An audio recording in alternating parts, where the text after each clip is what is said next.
Hey guys, welcome back to the shop. My name is Adam, and today my buddy Paul has come by and he is going to give us a hand and talk about some hydraulics. So we've got a few different things that we're going to discuss with this system here. This is a really nice hydraulic training unit that shows you all of the fundamentals on a hydraulic system. And Paul is going to go over this. So by the way, I wanted to point out that Paul has been designing hydraulic systems for a very long time. He has a lot of experience in them, and also with troubleshooting and preventative maintenance and that kinds of things. So we've got a number of things over here on another table that you can't see yet, that some other components and parts that we will get to later, and zoom the camera in over there so you can see all that. And I've got some things here. It's going to be 4 sessions, and your first session is going to be components of hydraulic system and fundamental elements that govern all of hydraulics. Okay. Your second session is going to be component operations and how they fail. Third session is going to be inspection and troubleshooting. And the fourth session is going to be how to prevent the most common hydraulic accidents. So we are going to let Paul step in here and go over all of these subjects here. And I hope that this helps educate people on a hydraulic system. And not only the viewer that's watching this, myself included. I'm getting something out of this today. And he showed me a few things on this, and it's really interesting to learn how these systems operate and the fundamentals of them. So we're going to go ahead and we're going to let Paul step in and start talking about the system components here. Okay, hope you guys enjoy. Hi, this is Paul from the shop, and Adam's invited me by to talk a little bit about hydraulics today. And as you can see, we got a really nice hydraulic demonstrator here to be able to show you some things that people struggle with out in the field when they're trying to troubleshoot and things like that on a hydraulic system. So what we'll do, I've broken this down into 4 different segments. The first segment is going to be components of a hydraulic system and some things that govern hydraulics, the fundamentals of all hydraulics like pressure and force and flow and speed and things like that. And the second section is going to be about component operation, how each one of these components operate and how they fail. I got a little bit of background in reliability, so we're going to talk about a little bit about how these items fail and how to prevent that. And then the third session is going to be about inspection and troubleshooting. That's always a common problem and of interest out in the field. Over the last 30 years I've done this.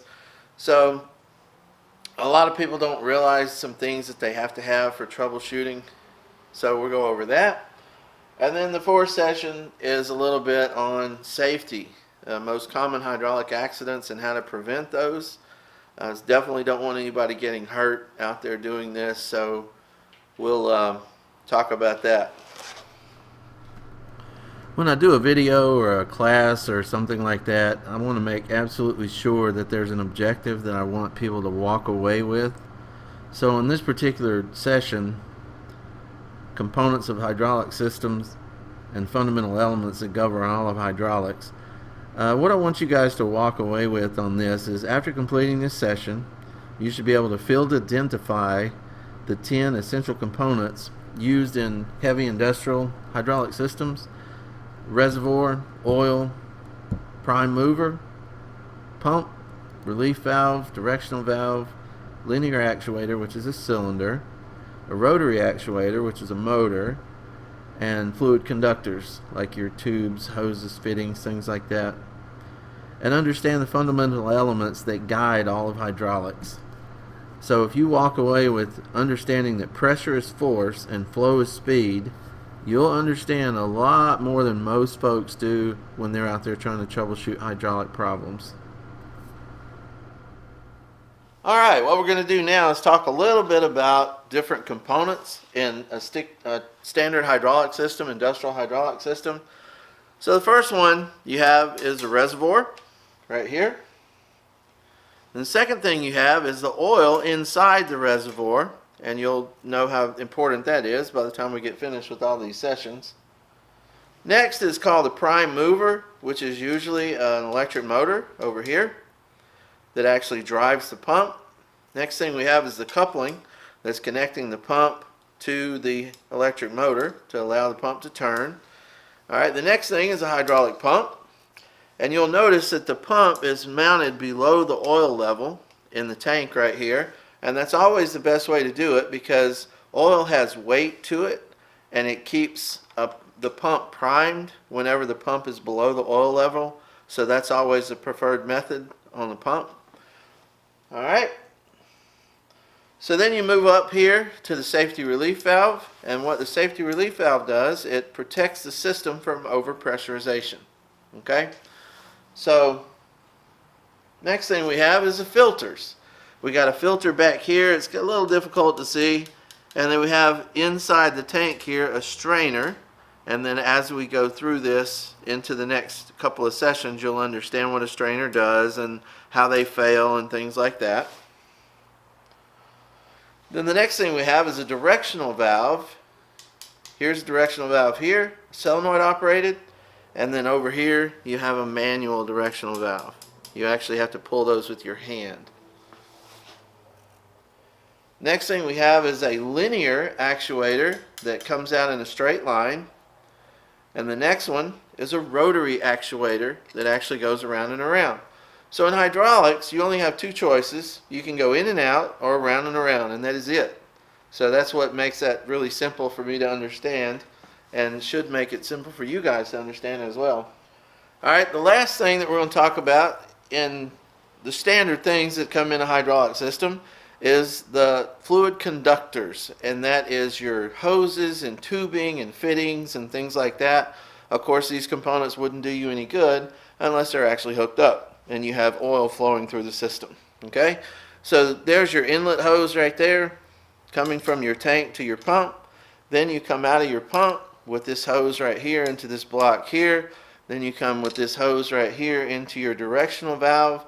And here's your two work lines right here, your A and your B work line that go out to your hydraulic cylinder.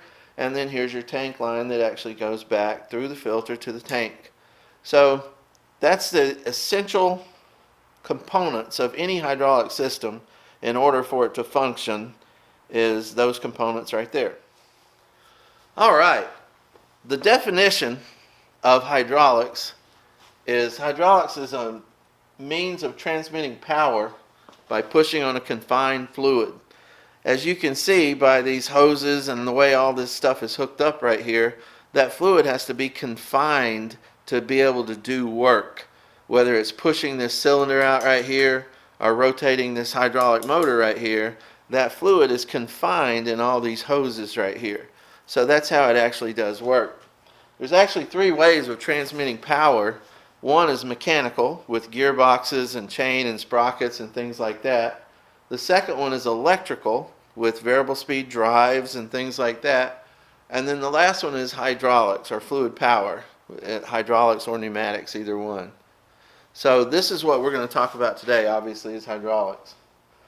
Alright, back in 1692, a gentleman named Blaise Pascal came up with the law that when you confine a fluid and compress it, it is equal and opposite in all directions. So that is the basis of all hydraulics. When you can't squeeze a fluid. Alright, so in hydraulics what you do is you fill up the back of the cylinder right here with hydraulic fluid, and it's because oil is incompressible, it actually makes that piston move right there. Okay? So what we're going to do now is go over a couple of things that are essential in all of hydraulics to understand. The first one is flow makes it go. Flow is speed. If your component is speeding up or slowing down, that is a result of the flow that's coming out of your pump. Okay? So I'm going to turn this system on right here, and what it's going to show you is this pump is pumping right here 1.8 gallons per minute. Okay? So that pump is pumping 1.8 gallons per minute, and I'm not moving anything out here like these hydraulic cylinders or the motor. I'm not doing any work, but the pump is still pumping fluid. Alright, where is that fluid going? Okay? It's going over this relief valve right here and going back into the tank, okay, through this filter back here. Alright, so the only way you see fluid right here is when I actually actuate this cylinder and make the cylinder go in and out. Alright. So one thing I want to demonstrate to you is pumps don't pump pressure, okay? That's one of the things that that's a common thing that people don't really understand. They say my pump's not pumping enough pressure.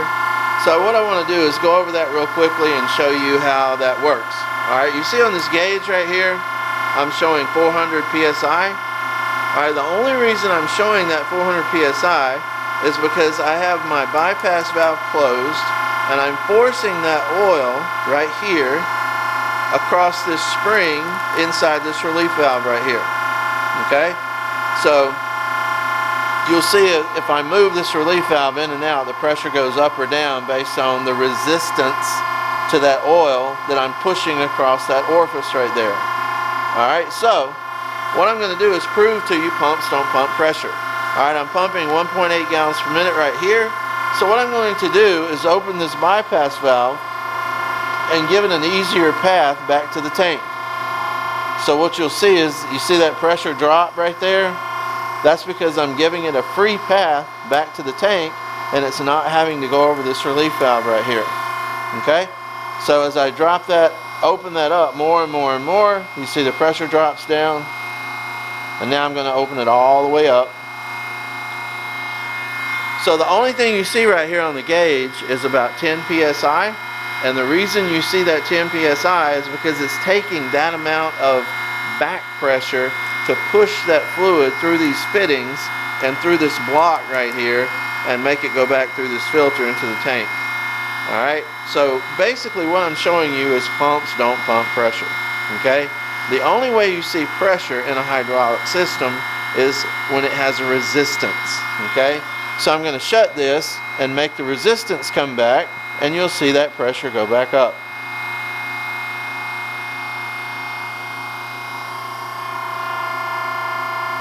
Okay? So what I just demonstrated is pumps don't pump pressure. One of the fundamental things of all of hydraulics is flow is speed and pressure is force. So what we're going to do now is prove to you that flow is speed. So what we're going to do is time this cylinder coming out at a certain rate of flow, and then we're going to cut that in half and show you that it slows it down. So that'll be pretty evident whenever you see that coming out. Alright, so what we're going to do is, see over here,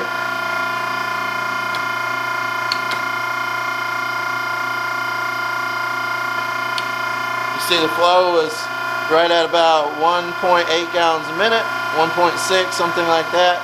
So what I'm going to do is cut that down to about in half, to a little less than 1 gallon a minute, something like that. And then we're going to time this coming back out, and it should be about half. It may vary just a little bit because the oil is kind of cold, but we'll give it the old college try here.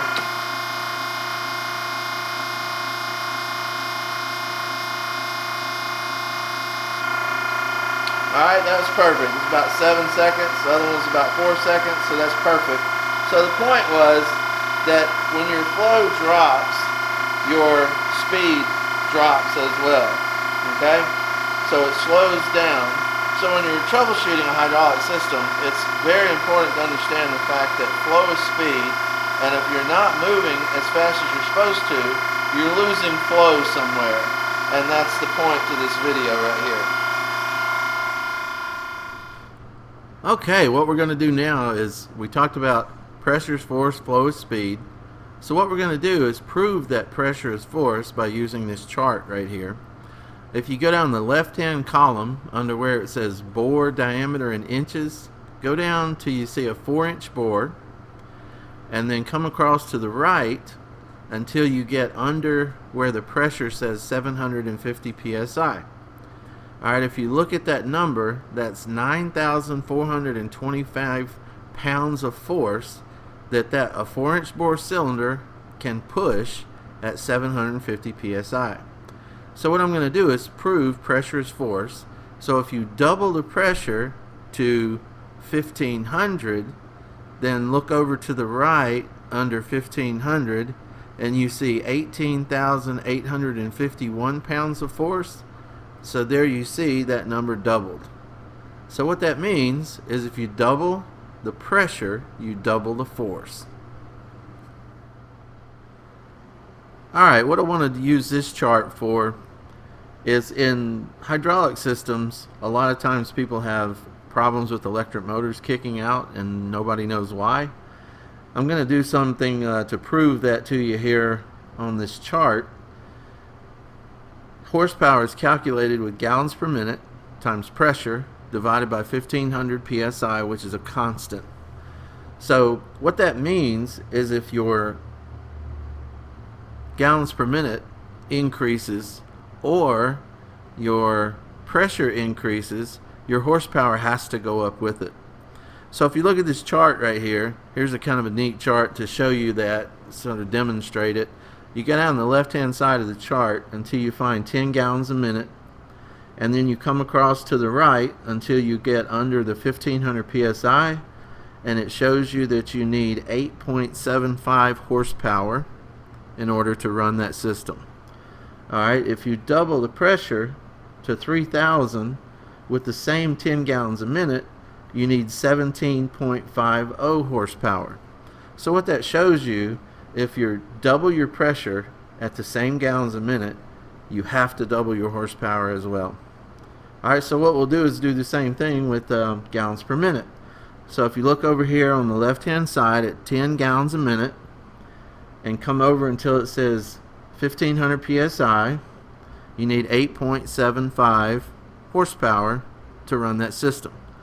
Alright, if you double your gallons per minute and keep your pressure the same, you need 17.50 horsepower to run that system. So what I want you to get out of this piece right here is gallons per minute and pressure determine your horsepower requirements in a hydraulic system. Alright, what we want to prove with this is hydraulic horsepower either goes to work or it goes to wasted energy in the form of heat. And what I've got here is, you look at the picture, I've got an example of that. There's a hydraulic cylinder working down in the bottom of a machine, and over to the right you see I'm measuring the hose temperature at 134 degrees. Alright, and then the one next to that I'm measuring that 90 fitting right there, and it's 3 degrees hotter. So what that shows you is that when oil has to work unnecessarily, like when it's going across a 90 or it reduces down and it becomes turbulent, that is wasted energy in the form of heat, and that is called pressure drop. Hey guys, Adam. I just wanted to play around with the little test unit for a second before we get ready to put this up. So I decided that I was going to run this little hydraulic motor right here. So we've got the lines hooked to this one valve here, and we'll watch this little motor run. And we can also control the speed also with the flow control valve.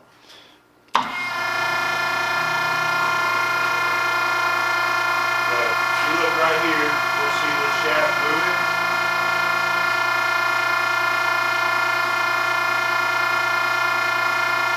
Just using the manual directional valve. That's fun, right? Alright, we can also control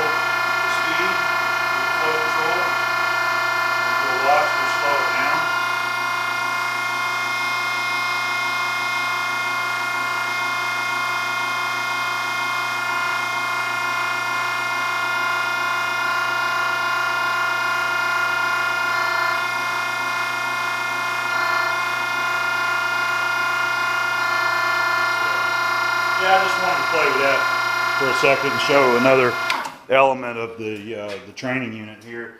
Paul's already done a good job of showing the little cylinders over here working, so I didn't want to bother with those. So anyway, just having a little fun with it.